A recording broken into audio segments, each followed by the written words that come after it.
The Buddhacarita, or the life of the Buddha. To understand early Buddhism, we have two sources at our disposal. The first contains the early teachings of the Buddha, which are preserved in the so-called Pali Canon. Remarkably, these teachings are extremely practical and down-to-earth, requiring no belief in the supernatural. The second source, which we'll study today, is the earliest full biography of the Buddha, the Buddhacarita by the master poet Ashvagosha. This text presents the life of the Buddha as a supernatural myth, yet it contains powerful life lessons even for the secular reader.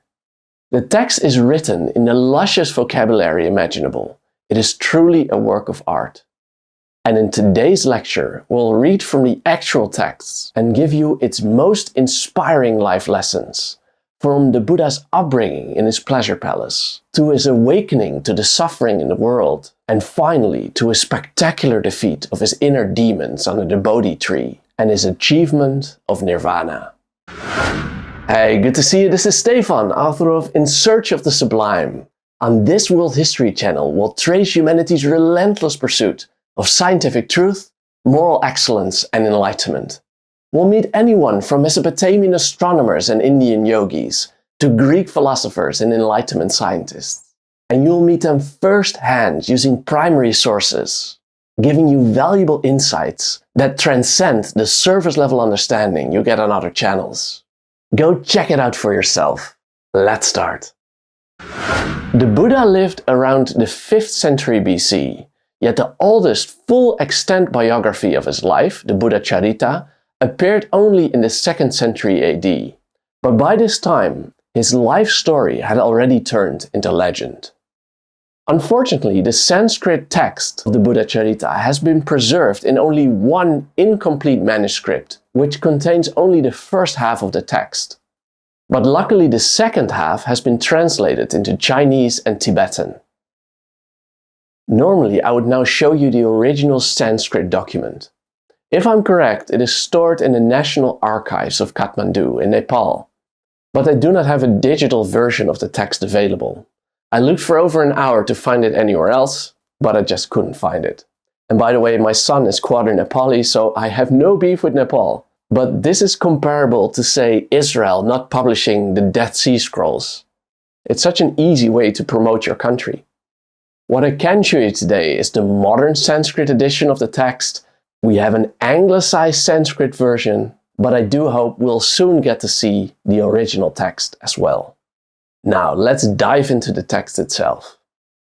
According to the story, a boy named Gautama grew up as a prince in a beautiful palace. It is said he was magically born from the side of his mother, Maya. He had wheels on the soles of his feet, and he had webbed fingers and toes. Since, we read, he had nurtured himself through the eons in his previous incarnations, he came to the world already conscious and able to speak. Based on these miraculous events, a number of Brahmins predicted the boy would become either a great world leader or an awakened seer. Then a prophet named Asita came in, and he suddenly heard a divine voice telling him that the second option would become a reality. The boy was born for awakening. Gautama's father, King Suddhodana, realized this would mean that his son would become a hermit, and he would thereby end his royal line, and this made him very anxious. In an attempt to avoid the prophecy from coming true, Suddhodana shielded his son from all the suffering in the world, so that he would see no need to turn to a religious life. And so it happened. Gautama came to live in beautiful chambers on the top floor of his father's palace, and he was given all the delights the world had to offer, to ensure that he would never think of leaving. As he grew older, his father also made sure to surround him with beautiful women of pleasure.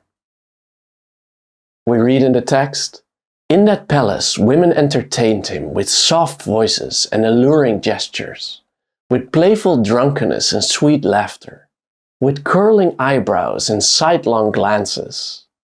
And then, ensnared by women skilled in erotic arts, who were tireless in providing sexual delights, he did not come to earth from that heavenly mansion, that is, from his palace."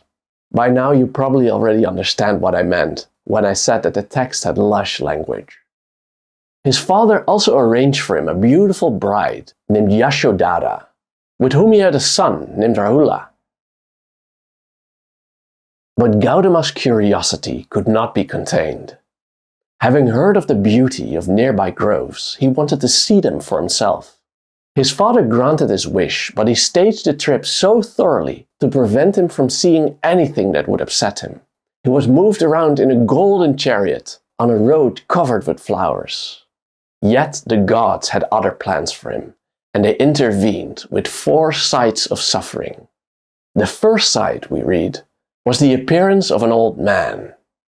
Gautama responded as follows: "Who is that man there with the white hair, a feeble hand gripping a staff, eyes lost beneath his brows, limbs bent and hanging loose?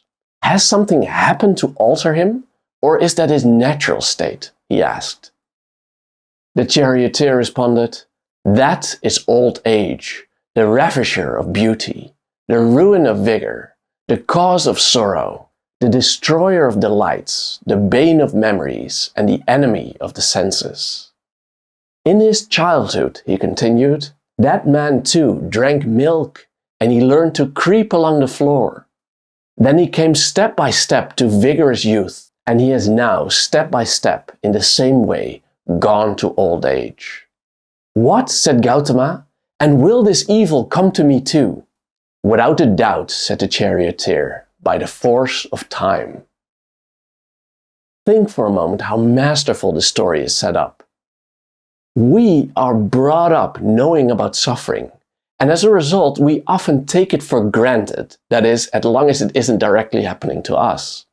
But by placing Gautama in this over-the-top perfect world, it allowed him to be genuinely shocked at his first sight of suffering at a mature age. And through our imagination, we then also get a taste of what it must be like to understand the nature of suffering through fresh eyes, which is one of the key lessons of Buddhism. Gautama was in shock about what he saw and heard, and he then asked to be driven home immediately. But soon after, he was ready for another trip. This time, the god sent a man afflicted by disease. The prince said, "Yonder man, pale and thin, with a swollen belly, heavily breathing, arms and shoulders hanging loose, and his whole frame shaking, uttering plaintively the word mother when embracing there a stranger. Who is that?" "My gentle lord," said the charioteer, "that is disease. And is this evil peculiar to him, or are all beings alike threatened by disease?" The charioteer responded, "It is an evil common to all." And then a second time, the prince, trembling, desired to be driven home. The third time, the gods made a corpse appear. We read, "But what is that? Carried along there by 4 men, adorned but no longer breathing, and with a following of mourners." The charioteer, we read, having his pure mind overpowered by the gods, told Gautama the truth. "This, my gentle lord, is the final end of all living beings." Gautama responded, "How can a rational being, knowing these things, remain careless here in the hour of calamity? Turn back our chariot, charioteer. This is no time or place for pleasure." But this time the charioteer was instructed by Gautama's father not to return to the palace, but instead to go to a festival of women in the groves. There, a Brahmin sent a group of gorgeous women to Gautama, hoping they would keep him away from religion. We read, "With determination, the women set their minds on captivating the prince. Some of them, under the pretense of being drunk, touched him with their firm and full breasts, and another, pretending she was drunk, repeatedly let her blue dress slip down. And others, grasping branches of mango in full bloom, bent down to expose their breasts resembling golden pots." And by the way, don't shoot the messenger. This is actually in those texts. One girl with full and charming breasts, her earrings shaking with her laugh, made fun of Gautama loudly, saying, "Catch me, sir!" But the distractions of the women no longer worked. Gautama wavered not, we read, nor rejoiced, firmly guarding his senses. He thought, Do these women not know that old age will one day take away their beauty? Not observing disease, they are joyous in a world that's actually full of pain. And to judge from the way they are laughing at their play, they know nothing at all of death.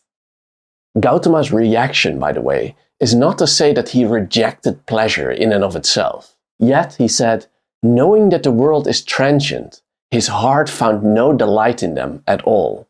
He continued, if old age, sickness, and death, these three things were not to exist, I would also have found delight in the delightful pleasures of sense. But this, he now discovered, was not the case. The fourth side of suffering occurred when Gautama was riding his white horse across a field that had just been plowed. In the grass, he saw insects that had been killed in the process. He grieved greatly, we read, as if a kinsman had been killed. And he then saw the men plowing the fields, their bodies discolored by the wind, the dust, and the scorching rays of the sun. He saw oxen wearied by the toil of pulling the plows, and then great compassion overwhelmed that great noble man. Filled with deep sorrow, Gautama then got off his horse and sat down at the foot of a rose apple tree. Reflecting on the birth and death of all creatures, a feeling of selfless empathy suddenly overtook him.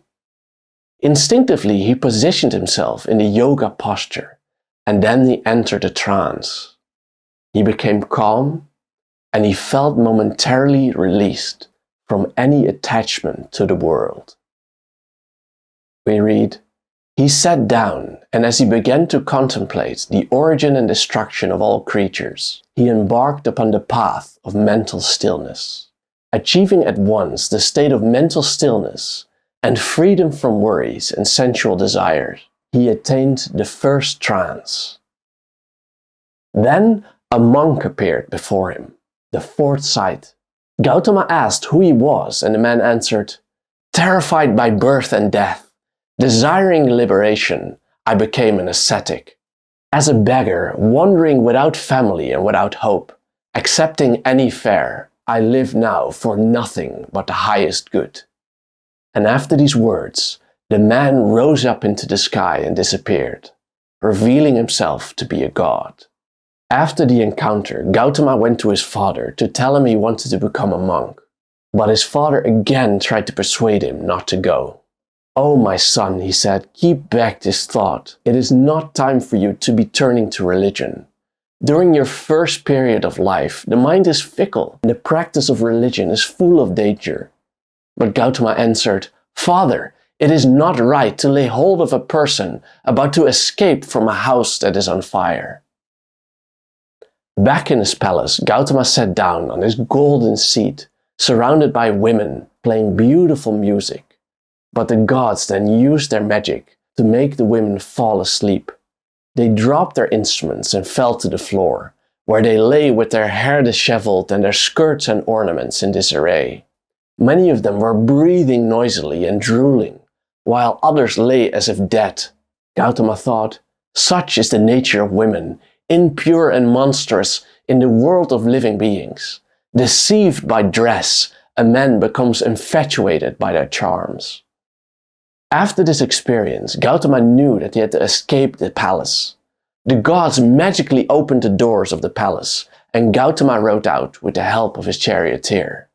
When outside the city, he looked back and roared like a lion, stating that he would not return until he had seen the farther shore of birth and death. When saying goodbye to his charioteer, he spoke, "The meeting of all beings ends inevitably in separation. My good friend, do not grieve, but depart. And to those back home, say only that I shall either return having slain old age and death, or myself perish having failed. I am not to be mourned, nor have I departed at a wrong time for the forest. There is, in fact, no wrong time for religion." He then cut off his long hair, which he threw in the air, where heavenly beings caught it. Then Gautama entered the forest, or what is here beautifully called the ascetic grove. We also read that he no longer longed for kingdom and wore dirty clothes, looking for monks who could teach him the path to salvation. Quote, he entered that forest, with trees darkened by the smoke of fire oblations, a forest rendered tranquil by ascetic toil, a forest that was like the workshop of Dharma, and crowded with seers who had just taken their baths, with blazing sacred fires being taken out, and its divine shrines humming with the sounds of recitation of mantras. Then he saw those hermits, rich in austerities, with matted hair, wearing garments of bark and grass. Again, such beautiful word painting in this ancient text. When the ascetics saw him, they thought that he was a god, as he lit up the entire forest. He spoke with various teachers who all taught him different forms of asceticism. Some made offerings in a fire while singing mantras, while others, we read, plunged into the water and lived among the fish. With each teacher he found, he listened carefully, but eventually he rejected all of their teachings. Eventually, Gautama joined a group of monks who were practicing severe fasting until his ribs were sticking out like rows of spindles. Yet despite all his efforts and all his suffering, it did not help. His body kept asking him for attention, and he still experienced lust and cravings. As a result, he began to question even this approach. How is one to attain liberation without any strength, he questioned. And suddenly he thought of his first meditation under the rose apple tree. That is the way, he thought. There was no need for extreme fasting. Instead, the mind should be put at rest by having just the right amount of food to satisfy the senses, so that craving disappears. This path of moderation he called the middle way between pleasure, kama, too much eating, and pain, mara, eating almost nothing. After this realization, Gautama approached the Bodhi tree, the tree of awakening. According to a 5th century text called the Nidana Kata, he first positioned himself on the southern side of the tree, and then instantly the southern half of the world sank until it touched the lowest hell, while the northern side rose to reach the highest heaven. This cannot be the place for the attainment of supreme wisdom, he thought. After trying 2 other sides of the tree with the same result, he finally came to the east side. He sat down, and here the earth was in perfect balance. This, he said, is the immovable spot on which all the Buddhas have established themselves. This is the place for destroying passion's net. Let my skin, sinews and bones become dry and welcome, and let all the flesh and blood of my body dry up. But never from this seed will I stir, until I have attained the supreme and absolute wisdom. But then a demon appeared, first in the form of Lord Desire, Lord Kama, and then as Lord Death, Mara, the king of demons. We read, the one who is called in the world the Lord Desire, the owner of the flowery shafts, the final foe of spiritual disengagement. He summoned before himself his 3 attractive sons, mental confusion, joy, and pride, and also his voluptuous daughters, lust, delight, and pining, and he sent them before the Blessed One. And clearly these sons and daughters represent the inner demons that kept him from achieving enlightenment. We continue, taking up his flowery bow and his 5 infatuating arrows, he went to the foot of the tree where the great being Gautama was sitting.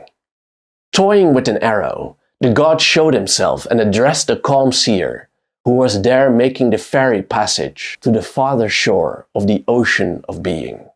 Up, noble prince, he ordered with a voice of divine authority. Recall the duties of your caste and abandon this dissolute quest for disengagement. The mendicant life is ill-suited for anyone born in a noble house. We continue, by devotion to the duties of your caste, you are to serve the order of the good society, maintain the laws of revealed religion, combat wickedness in the world, and merit thereby a residence in the highest heaven as a god. But the Blessed One failed to move. He had no interest in those worldly achievements. "Will you not rise?" then said the god. He then fixed an arrow in his bow. "If you are stubborn, stiff-necked, and abide by your resolve, this arrow that I am notching to my string, which has already inflamed the sun itself, shall be let fly. It is already darting out its tongue at you like a serpent." And threatening without result, he released the shaft, yet without result. "He does not notice even the arrow that set aflame the sun? Then let me send against him my entire army." And immediately putting off his infatuating aspect as Lord Desire, that great demon, that great god, became the Lord Death. And around him an army of demonic forms crystallized, wearing frightening shapes and bearing in their hands bows and arrows, darts, clubs, swords, trees, and they were even carrying blazing mountains. And these demons had faces of boars, fish, horses, carnets, asses, tigers, bears, lions, and elephants. One-eyed, but also multi-faced, three-headed, pot-bellied, and with speckled bellies. Equipped with claws, equipped with tusks, some bearing headless bodies in their hands. Many with half-mutilated faces, monstrous mouths, knobby knees, and the reek of goats. The demons roused against him with the fury of the winds. Fierce gales rushed towards him from the horizon, uprooting trees, devastating villages, shaking mountains. But the hero never moved. Not a single fold of his robe was disturbed. The evil one made blazing rocks and hurled them at the hero. They sped through the air, but then changed when they came near the tree, and they fell not as rocks but as flowers. Mara then commanded his army to shoot their arrows at the enemy, but the arrows also turned into flowers. And then a voice cried from the sky, "O Mara, take not upon thyself this vain fatigue. Put aside your malice and go in peace. For though fire may one day give up its heat, water its fluidity, earth its solidity, never will this great being, who acquired the merit that brought him to this tree through many lifetimes in unnumbered eons, abandon his resolution." And then the god Mara, discomfited, together with his army, disappeared. And in this manner Gautama had overcome the temptations of lust, of social duty, and also the fear of death. And at that moment he achieved enlightenment or nirvana, and became a Buddha, an awakened one. After continuing to sit in meditation for 7 days under the Bodhi tree, he considered staying immobile forever, believing it was unlikely that any human being would ever be able to understand his message. But he was finally convinced by the gods to preach. And in the last decades of his life, the Buddha taught what he had learned. At some point, I'll make a lecture about the teachings of the Buddha during this stage, in which I'll go through some of his most important sermons. They are very spectacular, but that is for another time. Around his 80th birthday, the Buddha finally laid down on his side, and then he gently passed into parinirvana, or complete extinction. The fire of his ego finally flickered out completely, and thus unfolded the story of the Buddha. I want to thank you so much for listening. And if you want to know more about this topic or many other topics in world history, read my book In Search of the Sublime. Of course, you can buy a physical copy, but you can also read it completely for free on worldhistorybook.com. worldhistorybook.com. See you there. Bye-bye.